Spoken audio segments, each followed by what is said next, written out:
बिस्मिल्लाहिर्रहमानिर्रहीम। नाज़रीन किराम अस्सलामु अलैकुम वरहमतुल्लाहि वबरकातुहू। नाज़रीन किराम, मौलाना रूमी ने सुल्तान महमूद गज़नवी का एक अजीब वाक़या लिखा है जो बड़ा इबरत खेज़ और सबक आमोज़ वाक़या है। मौलाना रूमी लिखते हैं कि सुल्तान महमूद गज़नवी के ज़माना में चोरों का कुछ ज़ोर हो गया था। बादशाह इसकी वजह से परेशान हुआ और चोरों को पकड़ने के लिए एक अजीब तदबीर निकाल ली कि शाही लिबास उतार कर चोरों का सा लिबास पहन लिया और शहर में गश्त करने लगा। एक जगह पर देखा कि बहुत से चोर इकट्ठे बैठे हुए आपस में बातें कर रहे हैं। बादशाह भी उनमें बैठ गया। चोरों ने पूछा कि तुम कौन हो? बादशाह ने कहा, मैं भी तुम जैसा हूँ।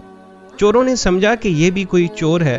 उन्होंने कहा, तुम कोई अपना हुनर बताओ, अगर तुम्हारे अंदर कोई हुनर होगा तो तुमको अपने साथ शरीक कर लेंगे, वरना नहीं।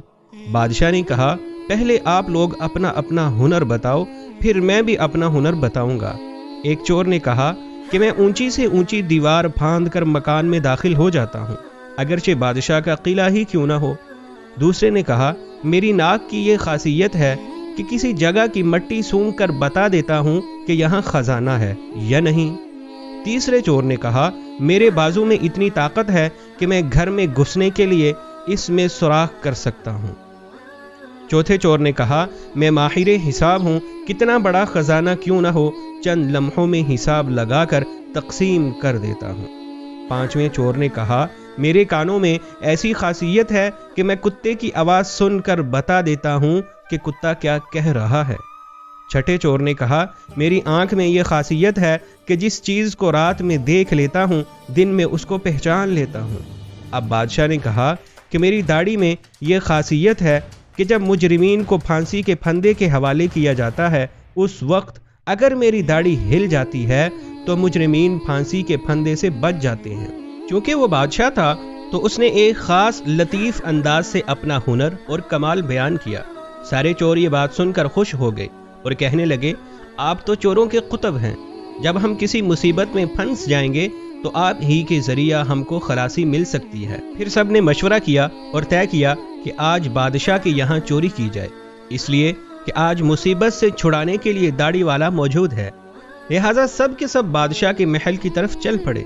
रास्ता में कुत्ता भौंका तो कुत्ते की आवाज़ पहचानने वाले ने कहा कि कुत्ता कह रहा है कि बादशाह तुम्हारे साथ है। लेकिन चोर फिर भी चोरी के इरादे से बाज न आए और बादशाह के यहाँ चोरी कर डाली और खजाना लूट कर जंगल की तरफ आए और वहां बैठकर माहिर हिसाब ने हिसाब लगाकर चंद मिनटों में सबको तकसीम कर दिया। बादशाह ने कहा, सब लोग अपना पता लिखवा दो ताकि आइंदा चोरी करना हो तो हम सब लोग आसानी से जमा हो सके। सबका पता नोट कर लिया गया और सब ने अपना अपना रास्ता लिया। अगले दिन बादशाह ने अदालत लगवाई और पुलिस को हुक्म दिया कि सबको पकड़ कर लाओ। जब सब चोर हथकड़ियां डालकर हाजिर किए गए, बादशाह ने सबको फांसी का हुक्म दे दिया और कहा कि इस मुकदमा में किसी गवाह की जरूरत नहीं, क्योंकि सुल्तान खुद वहां मौजूद था। जब 6 के 6 फांसी के तख्ता पर खड़े हो गए तो वो चोर जो आंखों की खासियत वाला था, उसने बादशाह को पहचान लिया कि ये वही शख्स है जो रात हमारे साथ था।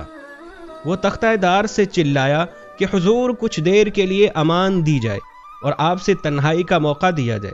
बादशाह ने कहा, ठीक है, थोड़ी देर के लिए फांसी मौकूफ कर दो और इसको मेरे पास भेज दो।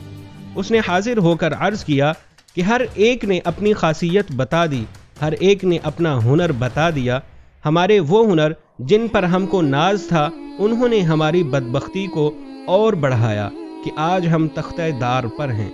ऐ बादशाह, मैंने आपको पहचान लिया है कि आपने वादा फरमाया था जब मुजरिमों को तख्तेदार पर चढ़ाया जाता है, अगर उस वक्त मेरी दाढ़ी हिल जाती है तो मुजरिमीन फांसी से निजात पा जाते हैं।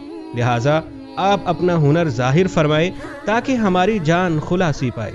सुल्तान महमूद ने कहा, तुम्हारे हुनरों ने तो तुम्हें मुब्तलाए कहर कर दिया है, लेकिन ये शख्स जो सुल्तान का आरिफ था, इसकी चश्मे सुल्तान शरास के तुफैल मैं तुम सबको रिहा कर रहा हूँ। इस अजीबो गरीब किस्सा को बयान करके मौलाना रूम कहते हैं कि दुनिया में हर शख्स अपने हुनर पर नाज कर रहा है। बड़े बड़े अहले हुनर अपनी बदमस्तियों में मस्त और खुदा से गाफिल हैं, लेकिन کل قیامت کے دن ان کے یہ ہنر کچھ کام نہیں آئیں گے، بلکہ یہی دنیاوی ہنر ان کو مبتلا قہر و عذاب کر دیں گے۔ اور ان کے برخلاف جن لوگوں نے اس دنیا کے اندھیرے میں اپنے حقیقی بادشاہ اللہ جل شانہ کو پہچان لیا اور اس کی معرفت اپنے دلوں میں پیدا کر لی، قیامت کے دن یہ خود بھی نجات پائیں گے اور اس کی سفارش گناہ گاروں کے حق میں بھی قبول کی جائے گی۔